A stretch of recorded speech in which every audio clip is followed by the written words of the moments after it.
সবাইকে স্বাগতম ভূত বাংলোয়, যেখানে অন্ধকার রাতের গল্পগুলো জীবন্ত হয়ে ওঠে। আমি রায়হান আছি আপনাদের সাথে, আর আমরা একসঙ্গে পা রাখব এমন এক ভৌতিক জগতে যেখানে প্রতিটি কোণায় লুকিয়ে আছে রহস্যের ছায়া। আমরা আপনাদের শোনাবো সারা পৃথিবীতে ঘটে যাওয়া এমন সব সত্য ঘটনা যার ব্যাখ্যা হয়তো বিজ্ঞান আপনাকে কখনোই দিতে পারবে না। কেননা সত্য কখনো কখনো কল্পনাকেও হার মানায়। তাই আলো নিভিয়ে বসুন, কান পেতে শুনুন, কারণ এখন থেকে প্রতি সোমবার এই চ্যানেলে বেঁচে উঠবে ভয়ের নীরব কাহিনীগুলো। আপনার হৃদয়ের গতি বাড়ানোর জন্য তৈরি থাকুন, এখানে সবকিছুই সম্ভব। প্রিয় রায়হান ভাই, শুরুতেই আমার সালাম নেবেন। আসসালামু আলাইকুম। আশা রাখি আল্লাহর রহমতে ভালো আছেন। প্রথমেই আপনাদেরকে শুভকামনা জানাই আপনাদের এই নতুন উদ্যোগের জন্য। আর এই নতুন পথ চলায় অংশগ্রহণ করতে পারলে নিজের কাছেও বেশ আনন্দিত বোধ করব। চলুন কথা না বাড়িয়ে সরাসরি ঘটনায় চলে যাই। আমার নাম মোহাম্মদ সোহেল রানা। আমার বাড়ি মাগুরা জেলার শ্রীপুর উপজেলার চিলগাড়ি কালীনগর গ্রামে। আমাদের এই এলাকার নাম আগে ছিল গোরস্থান পাড়া। শত বছরের পুরনো একটি কবরস্থান, আর সেই কবরস্থানকে কেন্দ্র করে গড়ে ওঠে ঘরবাড়ি। সেই থেকেই আমাদের মহল্লার নাম হয় গোরস্থান পাড়া। কিন্তু সময়ের বিবর্তনে এখন এই গ্রামের নাম চিলগাড়ি কালীনগর। ঘটনাটি ঘটেছিল আমার দাদির সাথে আজ থেকে প্রায় ৭০ বছর আগে। আমার দাদা তখন সবেমাত্র নতুন বিয়ে করেছেন। গ্রামে আগের যুগে একটি নিয়ম প্রচলিত ছিল। নতুন বিয়ে হলে নতুন বউয়ের সন্ধ্যার পরে একা বের হওয়া নিষেধ ছিল। মনে করা হতো একা একা বের হলে নাকি জিন ভূত ভর করে। তখনকার তুলনায় আমার দাদিকে সুন্দরী বলাই চলে। আর যেহেতু বাল্যবিবাহের প্রচলন ছিল, আমার দাদির অনেক কম বয়সেই বিয়ে হয়েছিল। মাত্র 11 বছর বয়সেই বিয়ের পিঁড়িতে বসেছিলেন আমার দাদি। এসেছিলেন নতুন সংসারে। কিন্তু বয়স কম হওয়ার কারণে সংসার জিনিসটা তার বুঝে উঠতে বেশ সময় লেগেছিল। পুতুল খেলার বয়সে কেই বা সংসার বুঝে উঠতে পারে। তাই দাদি প্রচলিত নিয়ম কানুনের তোয়াক্কা কখনোই করত না। আমাদের বাড়ি থেকে দাদির বাপের বাড়ি খুব কাছে হওয়ায় বেশিরভাগ সময় তার দৌড়ঝাঁপ করেই সময় কাটত। একবার আমাদের বাড়ি তো একবার তার বাপের বাড়ি। যে কারণে আমাদের গ্রামের নাম গোরস্থান পাড়া, সেই গোরস্থানটি ছিল আমাদের বাড়ির একেবারেই কাছে। বাড়ি থেকে মাত্র 5 থেকে 7 মিনিট সময় লাগতো হেঁটে যেতে। বাড়ির সকলের গোসল এবং ব্যবহারের জন্য ছিল বাড়ির সাথে লাগোয়া একটি বিশাল পুকুর, আর পুকুরের চারপাশে ছিল বড় বড় খেজুর আর নারকেল গাছের সারি। গ্রামাঞ্চলে সন্ধ্যার পরেই নেমে আসে গভীর রাত। সারাদিন খাটাখাটনির পর খাওয়া দাওয়া করে এশার নামাজের পরপরই গ্রামের প্রায় প্রতিটা বাড়িতেই আলো নিভে যায়, আর সবাই হারিয়ে যায় ঘুমের রাজ্যে। আমার দাদার বিয়ের কয়েকদিন পরের কথা। একদিন রাতে দাদির টয়লেটে যাবার প্রয়োজন হয়। যেহেতু গ্রামের টয়লেটগুলো ঘর থেকে একটু দূরে হয়, তাই তিনি ভাবলেন যে একাই যাবেন। এত রাতে দাদাকে আর ডাকবেন না। দাদাকে না ডেকেই দাদি টয়লেটে চলে যায়। দাদি যখন তার কাজ শেষ করে ঘরে ফিরে যাবে, তখন দেখেন তার শাশুড়ির মতো কেউ একজন সাদা একটি কাপড় পরে পুকুর ঘাটে দাঁড়িয়ে আছেন। দাদি তার শাশুড়িকে দেখে পুকুর ঘাটের দিকে এগিয়ে যায় এবং ডেকে বলেন, মা, আপনি এখানে কি করেন? চলেন, ঘরে চলেন। বেশ কয়েকবার ডাকার পরেও দাদির শাশুড়ি কোনো জবাব দেয় না। শাশুড়ির কোনো জবাব না পেয়ে দাদি পুকুর ঘাটে নেমে যান এবং তার শাশুড়ির হাত ধরে টান দেন আর বলতে থাকেন, মা, চলেন, এত রাতে এখানে কি করেন? চলেন, ঘরে যাই। যখনই হাত ধরে টান দিয়েছে, তখনই দাদির শাশুড়ি দাদির দিকে তাকায়, কিন্তু দাদি তার চেহারা দেখেই চিৎকার দেয়। দাদির চিৎকার শুনে বাড়ি থেকে দাদা এবং তার বাবা মা চলে আসে। দাদি ততক্ষণে অজ্ঞান হয়ে গেছে। সবাই তাকে ধরাধরি করে বাড়ির মধ্যে নিয়ে যায়। অনেক ডাক্তার কবিরাজ দেখানোর পরেও দাদির জ্ঞান আর ফেরে না। টানা 3 দিন অজ্ঞান থাকার পরে দাদির জ্ঞান ফেরে। দাদি যখন কিছুটা সুস্থ হয়, বাড়ির সবাই এবং দাদা তাকে জিজ্ঞেস করেন, সেদিন এত রাতে পুকুর ঘাটে কেন গিয়েছিলে এবং কেনই বা অজ্ঞান হয়ে পড়েছিলে? দাদি তখন সবাইকে বলে পুকুর ঘাটে সেদিন কি ঘটেছিল। সেদিন যখন টয়লেট শেষ করে ঘরে যাচ্ছিলাম, তখন দেখি আম্মা পুকুর ঘাটে দাঁড়ানো। এত রাতে আম্মা পুকুর ঘাটে কি করছেন তা বুঝতে না পেরে আম্মাকে ডাকাডাকি করতে থাকি, কিন্তু আম্মা কোনো জবাব দেয় না। আম্মার জবাব না পেয়ে আমি পুকুর ঘাটে নেমে যাই আর বাড়িতে নিয়ে আসার জন্য হাত ধরে টান দেই।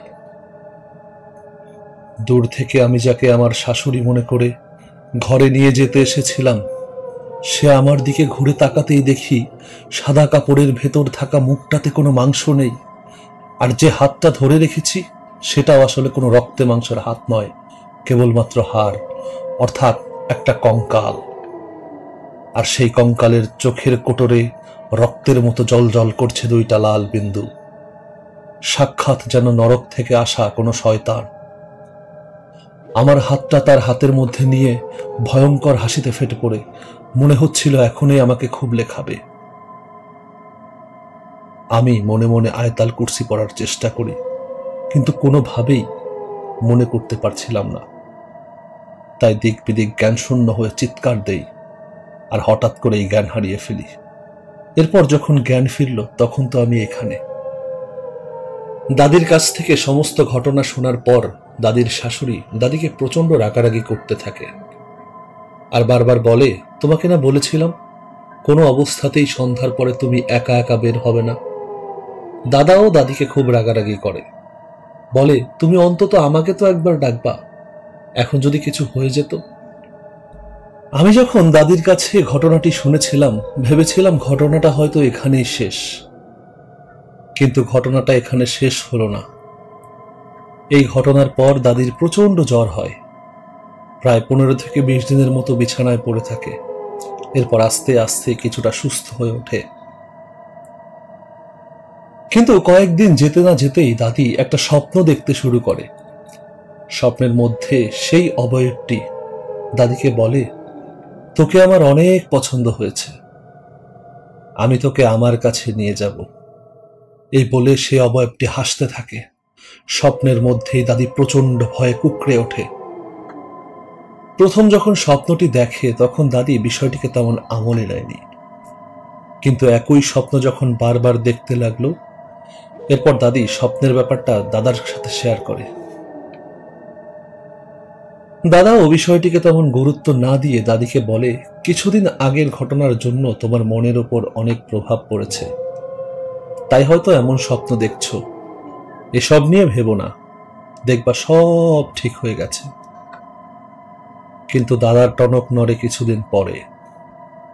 একদিন রাত্রেবেলা দাদা ঘুম থেকে উঠে দেখে দাদি বিছানায় নেই। প্রথমে ভেবেছিল হয়তো দাদি বাইরে গিয়েছে, অর্থাৎ টয়লেটে, কিন্তু ঘুমের ঘোর ভাঙতেই দাদির সাথে ঘটে যাওয়া ঘটনার কথা মনে পড়ে এবং সাথে সাথেই দাদিকে খোঁজার জন্য দাদা বাইরে চলে আসে আর দাদির নাম ধরে ডাকতে থাকে। দাদা কোথাও খুঁজে না পেয়ে অবশেষে তার বাবা মাকে ডাকেন আর দাদিকে খুঁজে পাওয়া যাচ্ছে না বলে জানান। তাদের বাড়িতে চিৎকার চেঁচামেচি শুরু হয়ে যাওয়ায় প্রতিবেশীরাও এসে জড়ো হয়। সবাই মিলে তাকে খোঁজা শুরু হয় গ্রামের চারিদিকে। সারা রাত চেষ্টা চালানোর পরেও দাদিকে কোথাও খুঁজে পাওয়া যায় না। সকালে মসজিদের মাইকে দাদির নিখোঁজ হওয়ার সংবাদ ঘোষণা করা হয়। অন্যদিকে ভ্যানে করে গ্রামের আশেপাশেও মাইকিং করা হয়। এদিকে গ্রামের অন্য প্রান্তে একজন বয়স্ক লোক মারা যান। বাদ জোহর তার জানাজা। যেহেতু তার দাফন হবে আমাদের এই গোরস্থানে, সেহেতু একদল লোক সকাল সকাল কবর খোঁড়ার জন্য চলে যায়। আর এদিকে আমাদের বাড়িতে দাদির খোঁজাখুঁজি এখনো চলছে।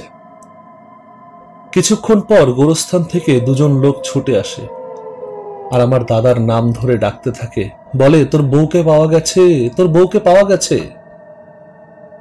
কবর খোঁড়ার জন্য যখন তারা গোরস্থানে গিয়েছে, সেখানে যে দেখে একটি ভাঙা কবরের ভেতর দাদি পড়ে আছে, কিন্তু তারা দাদিকে ধরার সাহস পায়নি, তাই দ্রুত বাড়িতে খবর দিতে এসেছে। এ কথা শুনে সবাই মিলে ছুটে যায় কবরস্থানে এবং গিয়ে দেখে পুরনো একটি ভাঙা কবরের মধ্যে উল্টোভাবে পড়ে আছে দাদি। দাদা এবং কয়েকজন মিলে দ্রুত দাদিকে উঠিয়ে আনে এবং নাড়ি পরীক্ষা করে দেখতে পায় শ্বাস প্রশ্বাস এখনো চলছে, অর্থাৎ দাদি এখনো জীবিত আছে, কিন্তু অজ্ঞান হয়ে গেছে। বাড়িতে এনে সেবা শুশ্রূষা করার পর দাদির জ্ঞান ফেরে। কি হয়েছিল সে বিষয়ে দাদির কাছে জানতে চাইলে দাদি বলেন তার কিছুই মনে নেই। কিছুটা সুস্থ হলে দাদি শুরু করে অস্বাভাবিক আচরণ। বাড়ির কাউকে সে দেখতে পারে না, দাদাকে সহ্য করতে পারে না, সারাক্ষণ শুধু অকথ্য ভাষায় গালাগালি করে। রাতের বেলায় তাদের ঘরের চালে মনে হয় কে যেন বড় বড় ইট নিক্ষেপ করে, সেই আওয়াজে কেউ ঘুমাতে পারে না। কিন্তু মজার ব্যাপার হলো এই আওয়াজ গ্রামের অন্য কেউ শুনতে পেত না, শুধু দাদি, দাদা এবং এই বাড়ির লোকজন। আবার দিনের বেলায় সেই ইট খুঁজে পাওয়া যেত না। এত বড় বড় ইট পড়লে টিনের চাল নষ্ট হয়ে যাওয়ার কথা, তারও কোনো অস্তিত্ব পাওয়া যায় না। মনে হয় যেন কিছুই হয়নি। দাদাদের পুকুরে কখনোই কোনো মাছ চাষ করা হতো না, কিন্তু রাতের বেলায় তাদের পুকুর থেকে মাছ লাফানোর আওয়াজ শোনা যায়। এদিকে দাদির অবস্থা ধীরে ধীরে খারাপ হতে থাকে। কোনোভাবেই দাদিকে থামানো যাচ্ছে না। তার মাথার চুলগুলো নিজে থেকেই ছিঁড়ে ফেলছে, অকথ্য ভাষায় গালাগালি শুরু করেছে। এভাবেই কাটছে সকলের দিন। দাদা বেশ কয়েকজন স্থানীয় কবিরাজকে দিয়ে তার দাদির চিকিৎসা করানোর চেষ্টা করেন, কিন্তু এতে করে সমস্যা আরো বৃদ্ধি পায়। দাদি যেন আগের থেকে বেশি বেপরোয়া হয়ে যায়। কয়েকদিন পরের কথা, সবাই যখন ঘুমিয়ে, তখন দাদা একটি স্বপ্ন দেখেন। স্বপ্নে তিনি দেখতে পান একটা সাদা কাপড় পরা মূর্তি, তার গায়ে কোনো মাংস নেই, তার চোখ দুটো জল করছে আগুনের মতো। দাদাকে ডেকে বলছে, তুই যতই চেষ্টা করিস কোনো লাভ হবে না, তোর বউকে তুই ধরে রাখতে পারবি না, ওকে আমি নিয়ে যাবই, ওকে আমার বেশ পছন্দ হয়েছে। এই কথা বলতে বলতে সেই বিভৎস হাসিতে ফেটে পড়ে অবয়বটি। দাদা স্বপ্নের মধ্যে ভয়ঙ্কর ওই মূর্তি দেখে চিৎকার করে ওঠেন এবং উঠে দেখতে পান বিছানায় তার পাশে দাদি নাই। এদিকে তার চিৎকার শুনে ছুটে আসে দাদার বাবা মা, কিন্তু দাদিকে না দেখতে পেয়ে দাদার ভয়ঙ্কর স্বপ্নের কথা কারো শোনা হয় না। দাদা সহ সবাই দাদিকে আবার খুঁজতে শুরু করে, কিন্তু এবার তারা অন্য কোথাও খোঁজাখুঁজি না করে সরাসরি চলে যায় গোরস্থানে এবং গিয়ে দেখেন গোরস্থানের মধ্যে একটি পুরনো কবরে দাদি অজ্ঞান হয়ে পড়ে আছে। যেহেতু মধ্যরাত, তাই দাদা এবং তার বাবা মা ছাড়া তেমন কেউ এই ঘটনা সম্পর্কে জানতে পারে না। দাদা দাদিকে যখন কাঁধে নিয়ে বাড়ির দিকে রওনা হন, তখন দাদা সহ সকলেই একটা বিকট অট্টহাসির আওয়াজ শুনতে পান, আর কেউ যেন বলছে, পারবি না রে, ওকে ধরে রাখতে পারবি না, আমি ওকে আমার কাছে নিয়ে আসবই। আর সে আওয়াজ যেন ছিল কলিজা কাঁপিয়ে দেওয়ার মতো। দাদিকে দ্বিতীয়বার গোরস্থানে পাবার পর বাড়িতে সবাই আতঙ্কিত হয়ে পড়ে। দাদা বুঝতে পারেন সাধারণ কবিরাজ দিয়ে এই সমস্যার সমাধান হবে না। তাই গ্রামের একজন প্রবীণ ব্যক্তি পরামর্শ দেন, এটা কোনো সাধারণ সমস্যা নয়, তোমাদের বড় হুজুরের কাছে যেতে হবে। তিনি বহু কঠিন বিপদ থেকে মানুষকে উদ্ধার করেছেন। এই বড় হুজুর ছিলেন মূলত ঝিনাইদহ জেলার একজন প্রখ্যাত সাধক। তার নাম আসলে কি ছিলেন সে বিষয়ে তখন কেউ বলতে পারেনি, তবে সবাই তাকে বড় হুজুর বলেই ডাকত। হুজুরের বাড়ি ঝিনাইদহ জেলার কুটিয়ারগাতি রসুলপুরে। পরদিন সকালে দাদা, তার বাবা ও কয়েকজন গ্রামবাসীকে নিয়ে সেই বিশেষ হুজুরের কাছে যাওয়ার উদ্দেশ্যে রওনা দেন। বাড়িতে গিয়ে পৌঁছাতে পৌঁছাতে প্রায় বিকেল হয়ে যায়, কিন্তু কোনো এক বিশেষ কারণে হুজুর 2 দিন আগে কোথাও গিয়েছিলেন, এখনো বাড়িতে ফিরে আসেনি। তখন সবাই মিলে সিদ্ধান্ত নেয় হুজুরের জন্য অপেক্ষা করবে অন্তত পক্ষে আজকের রাতটা। তাদের অপেক্ষা বেশি দীর্ঘায়িত হয়নি। এশার নামাজের আগেই বড় হুজুর ফিরে আসেন। হুজুরকে পেয়ে সবাই আনন্দে ফেটে পড়েন। এশার নামাজের পরে সবাই একসাথে খাওয়া দাওয়া করেন। খাওয়া দাওয়া শেষে হুজুর সবাইকে বলেন, আমি বড্ড ক্লান্ত, আজকে আপনারা বিশ্রাম করুন, আগামীকাল সকালে আপনাদের সবার কথা শুনব। এই কথা বলে হুজুর বিশ্রামের জন্য চলে যান। এদিকে গ্রামের সবার যেন রাত আর কাটতেই চায় না। সবাই সকাল হবার অপেক্ষায় প্রহর গুনছে। সারাদিনের ক্লান্তিতে কখন যে সবাই ঘুমিয়ে পড়ে। সকলের ঘুম ভাঙে হুজুরের ডাকে। হুজুর সবাইকে ডাক দিয়ে বলেন, ফজরের আজান হয়ে গেছে, সবাই উঠে পড়েন, একসাথে নামাজ পড়ব। সবাই দ্রুত উঠে প্রস্তুত হয়ে নেয়, ওযু করে মসজিদে চলে যায় নামাজ আদায় করার জন্য।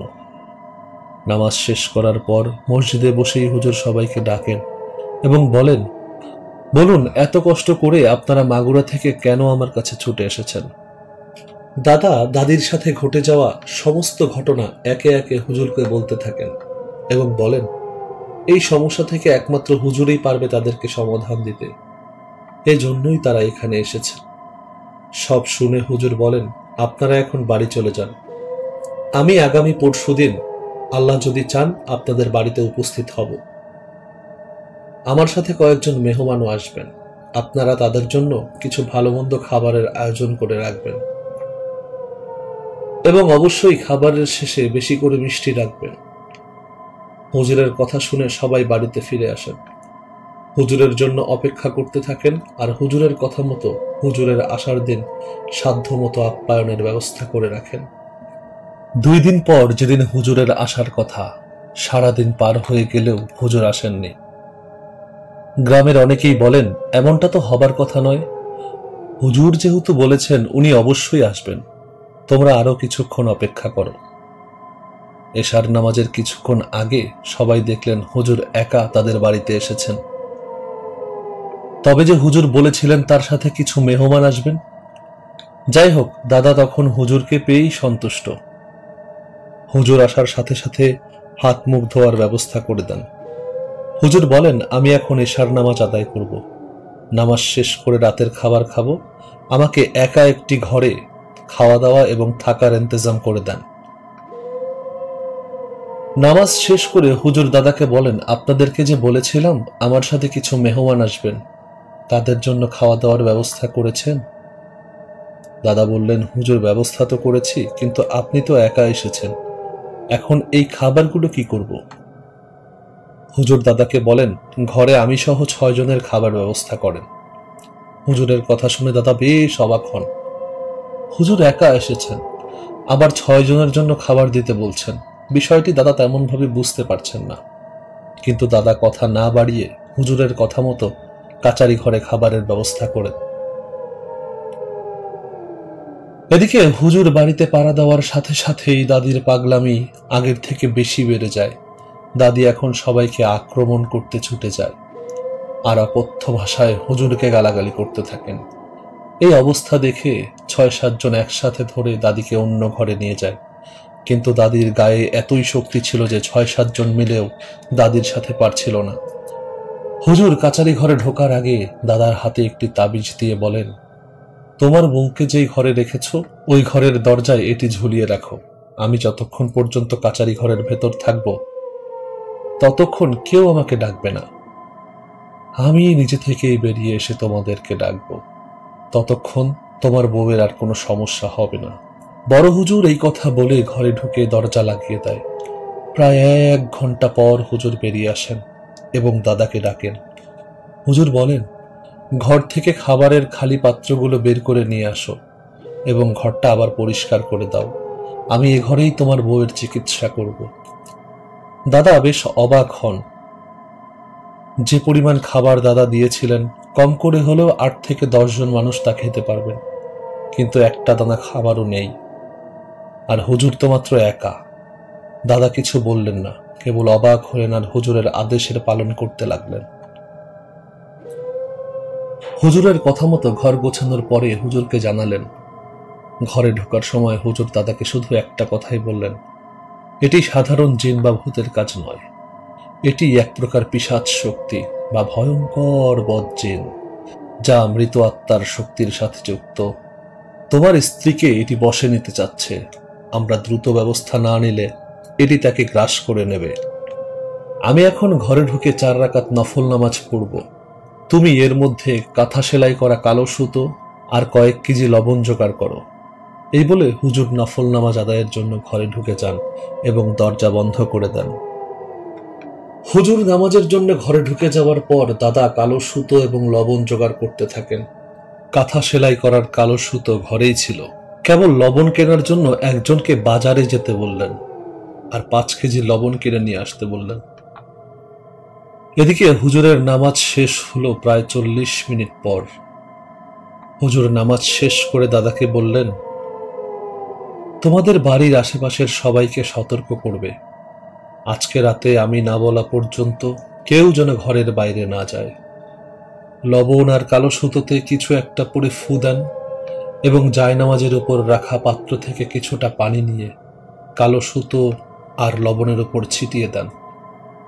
দাদাকে বলেন পুরো বাড়িতেই কালো সুতো বেঁধে রাখবে আর বাড়ির চারপাশে লবণ ছিটিয়ে দেবে। এখন যাও, তোমার বউকে এই রুমে নিয়ে আসো।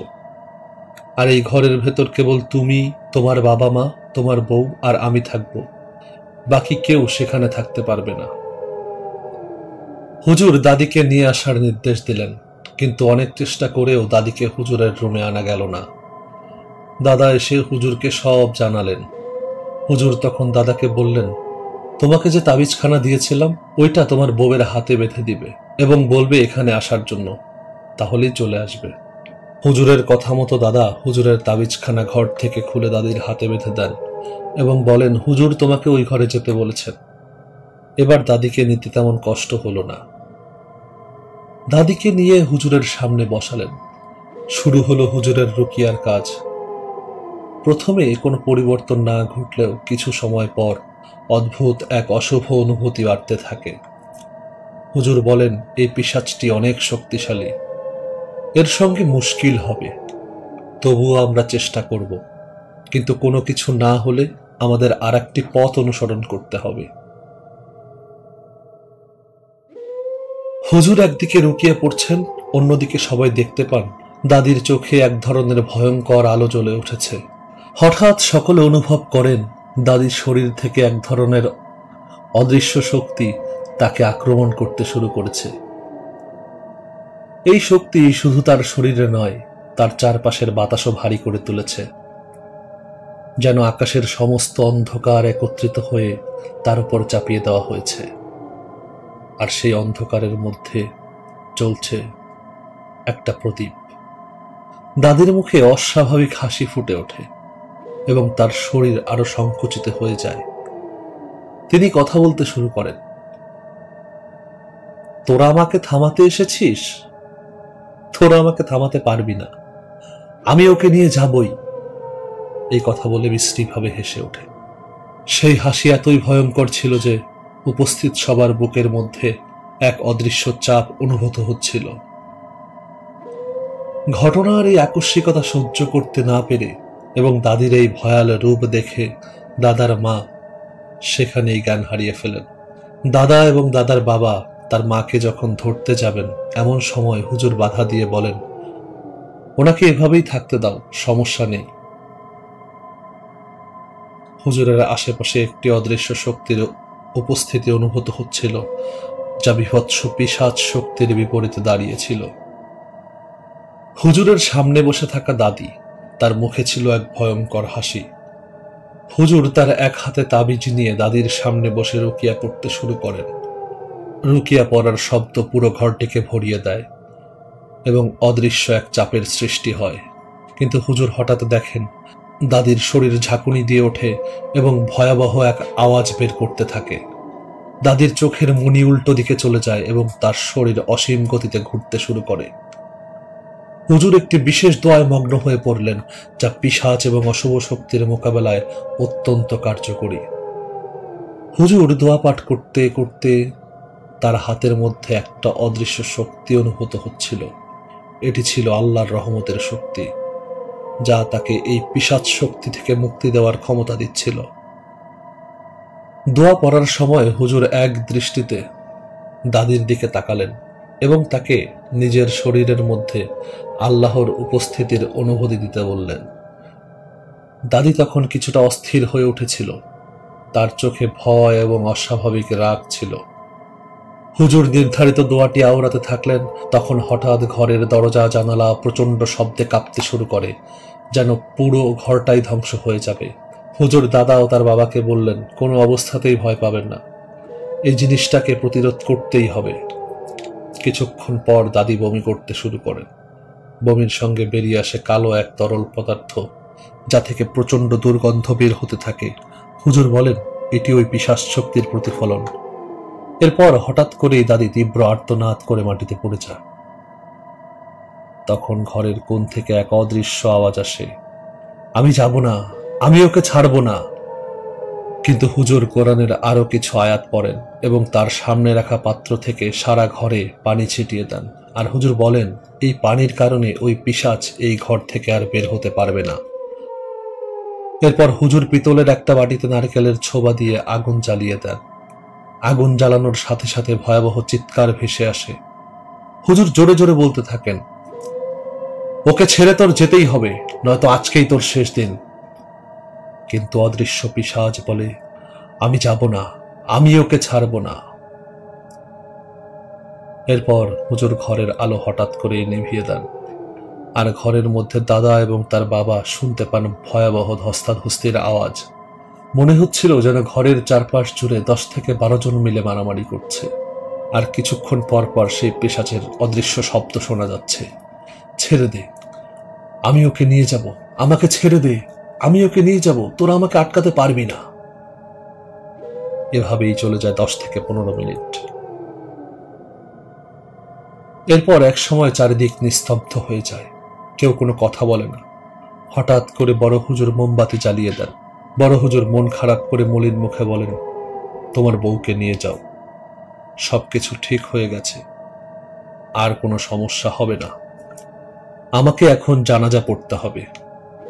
ঘটনার আকস্মিকতায় দাদা এবং দাদার বাবা কিছুই বুঝে উঠতে না পেরে হুজুরের কথা মতো দাদি এবং দাদার মাকে নিয়ে ঘরে চলে যান। দাদিকে পিশাচ মুক্ত করার পর হুজুর কেন খুশি না হয়ে মলিন মুখে বললেন, সব ঠিক হয়ে গেছে, আমাকে এখন জানাজা পড়তে হবে। কার জানাজা পড়তে হবে? কিছুই জিজ্ঞেস করতে পারল না। ঘর থেকে বাইরে যাওয়ার সময় হুজুর বললেন, কালকে সকালের আগে আমার কাছে কেউ আসবে না। পরদিন সকালে ফজর নামাজ পড়ে বড় হুজুর দাদা এবং সবাইকে একসাথে ডেকে বিস্তারিত ঘটনা বলেন। আসলে পিশাচ বলতে আমরা যা বুঝি তা হলো মূলত খারাপ শ্রেণীর এক প্রকার জিন। এরকমই একটা খারাপ জিন বাস করছিল আপনাদের কবরস্থানে। ও মূলত কালো জাদুর চর্চা করত, আর কালো জাদু মানেই হলো শয়তানের পূজা। প্রতি 5 বছর পর পর 15 বছরের কম বয়সী নববিবাহিত একজন যুবতী বলিদানের মাধ্যমে এই জিনের শক্তি বৃদ্ধি হবে, এবং এই 5 বছর তাকে কোনো এক কবরস্থানে শয়তানের পূজা করতে হবে। প্রতি 5 বছর পর পর পূজার জন্য নতুন কোনো কবরস্থান এবং নতুন যুবতীর খোঁজ করতে হবে, আর তাকে বলি দিতে হবে। এই শয়তান জিন প্রায় গত 100 বছরেরও বেশি সময় ধরে বিভিন্ন জায়গায় তার কর্মযজ্ঞ চালিয়ে আসছিল। কিন্তু আপনাদের এখানে এসে যে ওর মৃত্যু হবে তা হয়তো ও জানত না। সবকিছুর মালিক আল্লাহ, আল্লাহ তার সঠিক বিচার করেছেন। দাদা হঠাৎ জিজ্ঞেস করেন, হুজুর, তাহলে আপনি যে সেদিন বললেন জানাজা পড়তে হবে, জানাজাটা আসলে কার জানাজা? আমাদের এখানে তো কেউ মারা যায়নি।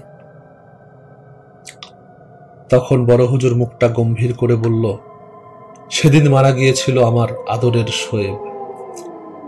তোমার হয়তো মনে আছে, সেদিন তোমাকে 6 জনের খাবার দিতে বলেছিলাম, আমি সহ। আমি ছাড়াও তোমাদের বাড়িতে মেহমান হয়ে আমার সাথে আরো 5 জন জিন এসেছিল, যাদের মাধ্যমে এই পিশাচের ব্যাপারে আমি বিস্তারিত জানতে পেরেছি। আর ওই পিশাচের সাথে যুদ্ধ করতে গিয়েই শহীদ হয়েছে আমার শোয়েব। হুজুরের কথা শুনে আর তাকে কোনো কিছু জিজ্ঞেস করার সাহস হয়নি। জোহরের নামাজ আদায় করে হুজুর বাড়ির উদ্দেশ্যে রওনা দেন। হুজুর বাড়ির সবাইকে নির্দেশ দেন, আগামী 40 দিন ফজরের নামাজের পর বাড়িতে পবিত্র কোরআন তেলাওয়াত করতে হবে, এবং প্রতিদিন রাতে হুজুরের দেয়া পড়া পানি এবং লবণ ছিটিয়ে দিতে হবে। সবাই এই বিধি কঠোরভাবে মেনে চলে, আর এরপর কোনো অশুভ ঘটনা ঘটেনি। দাদি সম্পূর্ণভাবে সুস্থ হয়ে উঠতে সময় নেন কয়েক সপ্তাহ, আর দাদি পুরোপুরি সুস্থ হয়ে যান, তার স্বাভাবিক জীবনযাত্রায় ফিরে আসে। রায়হান ভাই, এই ছিল আমার ঘটনা। ঘটনা যদি ভালো লাগে তাহলে পড়ে শোনাবেন। বিশ্বাস করা বা না করা একান্তই শ্রোতাদের ব্যাপার। আমার কাছে আরো কিছু ঘটনা আছে, সময় পেলে আবার আপনাদের কাছে পাঠাবো ইনশাআল্লাহ। আপনাদের এই পথ চলায় আপনাদের সঙ্গী হয়ে যদি লিসেনারদের একটুও আনন্দ দিতে পেরে থাকি, তাহলে আমার লেখা সার্থক হবে। ভালো থাকবেন, এই বলে তিনি তার ঘটনা শেষ করেছেন।